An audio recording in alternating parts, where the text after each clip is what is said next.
देखिए, कहीं न कहीं अक्सर नज़रिए की बात होती है या सकारात्मक नज़रिए की बात होती है, या कई सारे लोगों ने आपसे कहा होगा कि अगर आपको सफल होना है, आपको ज़िंदगी में आगे की तरफ बढ़ना है, आपको अपने मन चाहे परिणाम चाहिए, तो आपको सकारात्मक नज़रिया रखना चाहिए। आपने भी सुनी होगी ये बातें। सकारात्मक नज़रिए से भी कुछ फ़र्क नहीं पड़ने वाला है, और मैं इसलिए बात कर रहा हूँ कि सकारात्मक नज़रिए से भी कुछ फ़र्क नहीं पड़ेगा, क्योंकि फ़र्क तो तब पड़ता है ना जब हमें किसी चीज़ के ऊपर बिलीव होता है। क्योंकि हमारा मस्तिष्क जिन चीज़ों पर यकीन करता है या हमारा दिमाग जिन चीज़ों पर भरोसा करता है ना, उन्हीं को लेकर सकारात्मक परिणाम देता है। वरना आप कितनी भी कोशिश कर लो, कभी सकारात्मक परिणाम आते नहीं है, क्योंकि हमारा दिमाग जिन बातों पर विश्वास नहीं करता, जिन बातों पर यकीन नहीं करता, वो उन्हें सबकॉन्शियस तक जाने नहीं देता। और जब चीज़ें सबकॉन्शियस तक जाएगी नहीं तो फिर परिणाम आएगा, ये तो सवाल ही पैदा नहीं होता।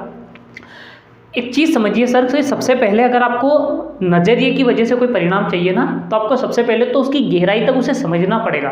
अधिकांश लोगों ने सिर्फ ये सुना है कि सकारात्मक नज़रिया रखो, पॉजिटिव एटीट्यूड रख लो, या हमें सकारात्मक रहना चाहिए, लेकिन वो गहराई तक कभी इन चीज़ों को समझ नहीं पाए, और शायद इसीलिए कभी सकारात्मक नज़रिए से उनको कोई फ़ायदा हुआ नहीं, कोई लाभ हुआ नहीं, और सकारात्मक नज़रिए से कोई लाभ उन्हें होगा भी नहीं जब तक वो उसको गहराई तक समझेंगे नहीं। देखिए, इसको ऐसे समझिए कि एक बार क्या, कुछ बच्चों ने अपने दादाजी की मूंछ पर एक बदबूदार तेल लगा दिया। दादाजी नींद में थे, उन्हें तब समझ में नहीं आई, लेकिन धीरे धीरे वो बदबू उन्हें जब महसूस हुई तो उनकी नींद खुली, और जब उन्हें लगा कि यार आखिर ये बदबू कहाँ से आ रही है, वो अपनी खटिया से खड़े हुए, उन्होंने इधर उधर आसपास अपने आसपास देखा कि पता नहीं शायद कहाँ से बदबू आ रही है। फिर उन्हें लगा कि हो सकता है शायद किचन की तरफ से आ रही है। वो किचन की तरफ गए तो उन्होंने देखा कि हाँ यार, वाकई ये बदबू तो कहीं ना कहीं किचन की तरफ से आ रही है। लेकिन वो जब वहाँ से निकलकर बरामदे में आए तो उन्होंने देखा कि यार ये बदबू तो बरामदे से भी आ रही है।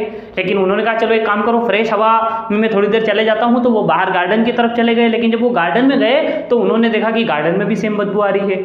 अब उन्हें बड़ा अचंभित हुआ कि यार ये बदबू लगातार कहाँ से आ रही है। वो ये बात समझ ही नहीं आ पाए कि वो बदबू तो कहीं ना कहीं उनके साथ ही चल रही है, क्योंकि उनकी मूंछों के ऊपर बच्चों ने लगा दी थी। और यही होता है कहीं ना कहीं, क्योंकि हमारा नज़रिया हमेशा हमारे साथ होता है। परिस्थितियाँ क्या है, बाहर चीज़ें क्या चल रही है, किस तरीके से क्या हो रहा है, उससे उतना फ़र्क नहीं पड़ता जितना कि नज़रिए से ऊपर पड़ करता है। क्योंकि जितने भी नज़रिए के बारे में आप जितनी भी स्टडी करोगे, आपको ये बात कॉमन मिलेगी कि बाहर की परिस्थितियाँ और चीज़ें उतनी महत्व नहीं रखती जितना उन चीज़ों को देखने का हमारा नज़रिया महत्वपूर्ण होता है। तो नज़रिया जब तक हमारा सही नहीं होगा तब तक चीज़ें बदलने वाली नहीं है, और जब तक नज़रिया बेहतर नहीं होगा, नज़रिए की वजह से भी कोई लाभ नहीं होने वाला है।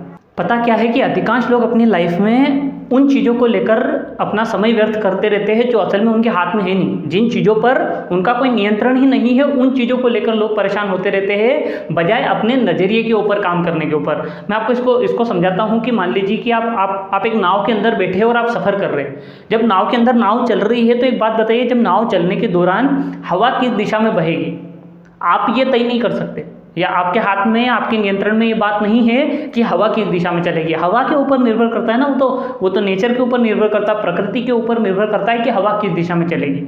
हवा को किसी भी दिशा में चलवाना आपके हाथ में नहीं है, मतलब ये आपके नियंत्रण के बाहर की चीज़ है। लेकिन नाव चालक ये बात समझता है, या जो नाविक है या जो नाव चलाना जानते हैं उन्हें ये बात समझ में आती है कि नाव के ऊपर जो पाल लगी होती है ना, अगर उस पाल को सही तरीके से, उसे सही दिशा में सही तरीके से अगर सेट कर दिया जाए तो वो हवा को काटकर उस हवा के प्रतिरोध को रोक सकती है। या विपरीत दिशा में भी आप हवा की विपरीत दिशा में भी आप नाव चला सकते हैं अगर उसकी पाल को सही ढंग से लगा दिया जाए या उसे सेट कर दिया जाए। तो सर, हवा का चलना आपके हाथ में नहीं है, लेकिन उस पाल को सही दिशा में सेट करना आपके हाथ में है।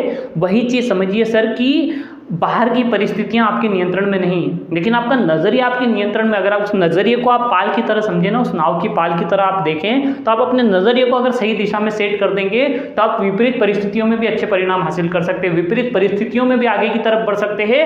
विपरीत परिस्थितियां भी आपको सकारात्मक परिणाम दे सकती है अगर आप अपना नज़रिया सही दिशा में सेट कर लें।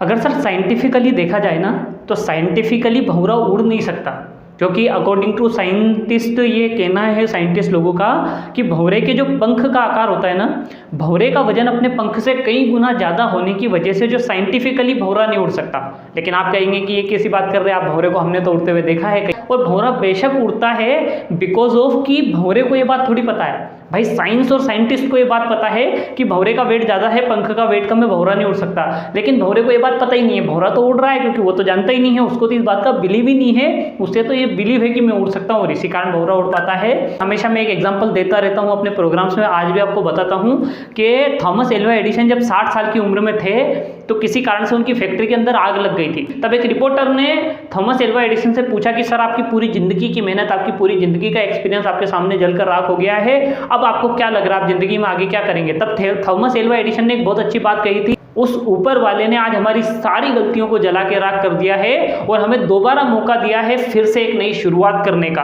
हमें उसका शुक्रगुजार होना चाहिए। सोचकर देखिए सर, एक आदमी की पूरी ज़िंदगी की मेहनत उसकी आंखों के सामने जल रही है और तब भी अगर कोई ये बात कर सकता है तो सोचिए उस आदमी का नज़रिया कितना स्ट्रॉन्ग होगा, कितना पावरफुल होगा, उस आदमी का एटीट्यूड किस तरीके का होगा। और हम लोग आज किस जनरेशन में, हम तो एक एग्जाम में कम नंबर आते हैं तो मरने जैसी सोच लेते हैं, प्यार में फेल होते हैं तो मरने के बारे में सोच लेते हैं, हमारे बिजनेस में हमें कोई नुकसान होता है तो हम पूरी फैमिली के साथ जहर खा लेते हैं। सोचकर देखिए सर, हमारा एटीट्यूड कितना कमजोर हो गया है। कोई आदमी की पूरी जिंदगी की मेहनत बर्बाद हो रही है, वो सकारात्मक सोच रहा है और हम छोटी छोटी दिक्कतों के सामने हार मान लेते हैं।